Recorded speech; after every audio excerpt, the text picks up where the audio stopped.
44-օրյա պատերազմում նահատակված հերոսի հայր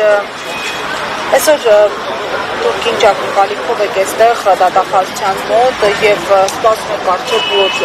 իշխանությունները, պատկան մարմինները ականջալուր կլինեն եւ կազատեն Արսեն Ղուկասյանին։ Լավ կլիներ, որ ազատեին Արսեն Ղուկասյանին, որտեղ ինքը առողջական խնդիրներ ունի,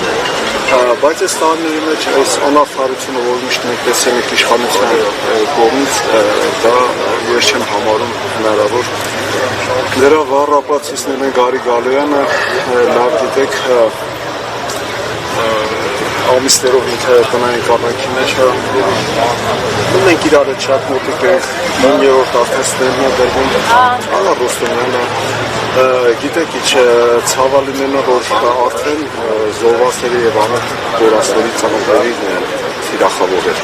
բարի գունի վաստով թիրախավոր էր, եւ կարող եմ հաստատ ասել ակտիվիստներին, ամենտեղորի ծրագիրն է ակտիվիստներին լիկվիդացնում է, իրանց հասկացողություն։ Դե գիտեք ինչ, շուտով մոտենում ակցենք այդ ընտրությունները, դե արդեն գիտենք, թե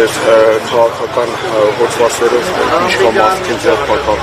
ձերբակալված են անհիմն ձևով, ոնց որ գսեք Արա Ռոստոմյանը, ոնց որ Գարի Գալոյանը, եւ թիրախավորեցին Արսեն Ղուկասյանին, որ ինքը շատ ճշմարիտ էր ասում ու